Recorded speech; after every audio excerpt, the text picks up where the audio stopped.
Pessoal, boa noite, a paz de Cristo, uma noite abençoada para vocês de segunda-feira, que o Senhor possa nos abençoar nessa mensagem. Peço que você curta o vídeo, que se inscreva no canal. E o texto que eu gostaria de ter como base está descrito lá no Evangelho de Mateus, e ele nos diz assim, eu não vou fazer nem a leitura do texto, porque senão eu acho que vai ficar um pouquinho maçante, né? Um pouquinho cansativo. Eu vou deixar só a referência do texto, está em Mateus capítulo 20, no versículo 1 ao versículo 16, e basicamente é a parábola que fala sobre um pai de família que sai para assalariar, né, trabalhadores, contratar trabalhadores para a sua vinha. E a palavra fala que ele sai e contrata um grupo 9 horas da manhã, um outro grupo meio-dia e um terceiro grupo às 17 horas.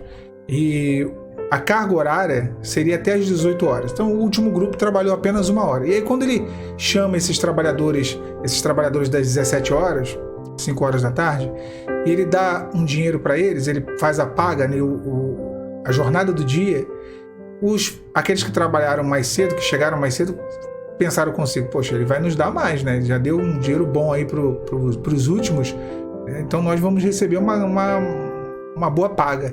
Eles acabam recebendo a mesma coisa. E isso causa neles uma insatisfação muito grande, porque eles trabalharam mais e receberam o mesmo. E aí o trabalhador, ele fala o seguinte, o pai de família lá, o dono da vinha, ele fala, olha, o que eu dei para vocês foi justo. Eu quis dar a mais para esses que trabalharam 1 hora só, que chegaram às 17 horas. Mas o valor que eu dei para vocês é mais do que o suficiente, foi o justo, eu não estou defraudando vocês de forma alguma. Só que ele quis, do salário, do dinheiro dele, ele quis dar de maneira igual aos que chegaram por último, né? E assim, o que acontece? Esse texto ele mostra algo bem interessante, que Deus, ele abençoa quem quer, da forma que quer, a hora que quer. Não tem essa de ser bom de oração, de filho de crente, crescer na igreja, sou muito bonzinho, Senhor, eu oro demais. Não tem isso, meus irmãos. Para ser sincero, não tem. Existe uma mentalidade legalista, onde hoje se diz, né, se usa a fé como algo que pode ser materializado. Ou seja, se eu fizer muito, né, se eu orar muito, eu vou merecer receber a bênção de Deus. Não, se você merecer alguma coisa de Deus, não é graça, né? Logo é merecimento. E nada o homem pode fazer para que venha merecer de Deus alguma coisa. Então, tudo que vem de Deus é graça, é dom, é dádiva, é bênção, é favor imerecido. É o contrário disso. Então, hoje eu vejo que existe essa mentalidade, e às vezes essa mentalidade ela trava, ela impede um processo de bênção na nossa vida. O legalismo vem a ser isso. Olha, eu estou fazendo tudo certinho, eu estou agindo muito bem, agindo muito correto, né? Eu estou voando espiritualmente falando, e não dá margem para Deus, né? Infelizmente não dá margem para Deus. Quando Gideão vai pelejar aquela luta contra os midianitas, o Senhor reduz o exército de Gideão de mais de 30 mil homens para 300 homens. E aí o Senhor fala assim, olha, eu estou fazendo isso para que vocês não vençam essa batalha e depois digam que vocês venceram pela força de vocês. Mas vocês vão dizer o seguinte, nós vencemos por causa do Senhor, porque não tinha como vencer com 300 homens. Foi Deus. Então Deus ele reduziu as possibilidades humanas para evidenciar, ressaltar as possibilidades divinas. E é o que Deus está fazendo na sua vida, minha irmã e meu irmão. Deus ele está criando meios para que ele possa te mostrar que foi o agir dele. Deus ele faz com a graça dele. Não é a sua busca que vai propiciar um cenário para a bênção. Não, é claro, nós buscamos, é uma questão de sobrevivência. Se você parar de orar, você morre espiritualmente falando. Eu morro, né? Agora, isso não nos torna merecedores. São meios de alcançar a graça. São recursos para se alcançar essa graça. É uma prontidão. É como se você pegasse, a graça é uma torneira de bênçãos de Deus que está caindo. E quando você ora, jejua, madruga, você pega o vaso, coloca embaixo dessa torneira. Você vai estar ali se colocando numa posição correta, se prontificando a receber essa bênção. Você não vai estar merecendo, você só vai estar se posicionando para receber. É diferente.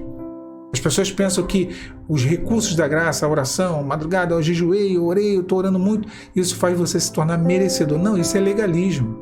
Isso não te faz merecedor, isso te faz apto, no sentido de estar na posição correta, no sentido de estar na forma correta, no lugar certo, na maneira correta, para receber aquilo que você não merece, aquilo que eu não mereço.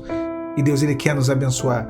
Aqueles trabalhadores que trabalharam mais, reclamaram e reclamaram demais. Às vezes a gente vê, né? Eu cresci na igreja e eu via pessoas que entravam, chegavam ontem na igreja e tinham muito mais experiências e cresciam muito mais rápido do que pessoas que estavam há 10, 20 anos.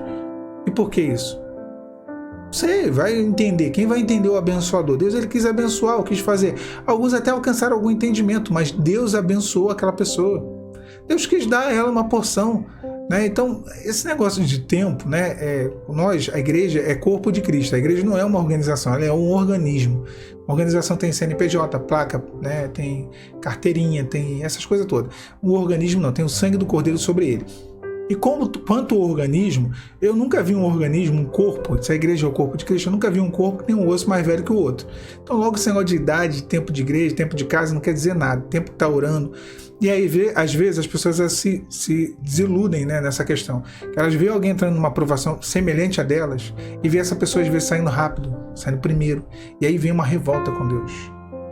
#chateado. Senhor, por que você não me atendeu? Eu cheguei primeiro. Os trabalhadores, um grupo entrou 9 horas, o outro entrou meio-dia. E aí ganharam a mesma coisa que os que chegaram às 17 horas. Ficaram revoltados. Senhor, eu estou aqui há tanto tempo orando, Senhor. Tanto tempo, tantos meses, tantos anos, Senhor. E aquela ali já foi abençoado. Então, irmãos, olha, cuidado com isso. Cuidado para que não venhamos a ser contados em falta. O nosso ânimo, ele faz toda a diferença naquilo que se refere ao milagre. Deus, Ele quer te abençoar. Quando Josué e Caleb chegaram na terra de Israel, na terra prometida, e eles viram aquela terra, eles analisaram e viram as dificuldades. Eles não negligenciaram a dificuldade, porque fé não é cegueira. Essa é uma fé inteligente. Você evidencia a dificuldade, só que você não ressalta a dificuldade, você ressalta as possibilidades em Deus. Eles falaram, olha, a terra tem gigantes, a terra tem dificuldades, a terra tem cidades fortificadas, mas se o Senhor se agradar de nós, Ele nos dará essa terra que emana sim leite e mel. Se o Senhor se agradar de nós, eles não nos resistirão e nós possuiremos essa terra e herdaremos conforme o Senhor nos prometeu. O ânimo deles fez toda a diferença. Qual é o ânimo que você tem tido nessa jornada? Qual é o ânimo que nós temos tido em meio à provação? A palavra diz, se tu se mostrar fraco no dia da tua luta, a tua força será muito pequena. Você está se mostrando fraco, você está se mostrando desanimado, o teu ânimo tem sido pessimista, tem sido de murmuração, de reclamação, de questionamentos. Não, larga isso. Larga isso. Deus é um Deus abençoador. Não se importe com o processo do outro. Eu já falei isso. Eu sempre dou o exemplo aqui da árvore que tem aqui em casa. Uma mesma árvore, uma mesma seiva, uma mesma irrigação, o mesmo crescimento, existem frutos verdes e frutos maduros. Cada um tem um tempo. Deus tem um tempo para a sua vida. Na hora certa, Ele vai entrar com a provisão e vai mudar esse cenário. Então, somente esteja na posição correta para receber e reter a bênção de Deus para a tua vida. Que Deus te abençoe, meu irmão. Que Deus te abençoe, minha irmã, nessa noite de segunda. A paz do Senhor Jesus.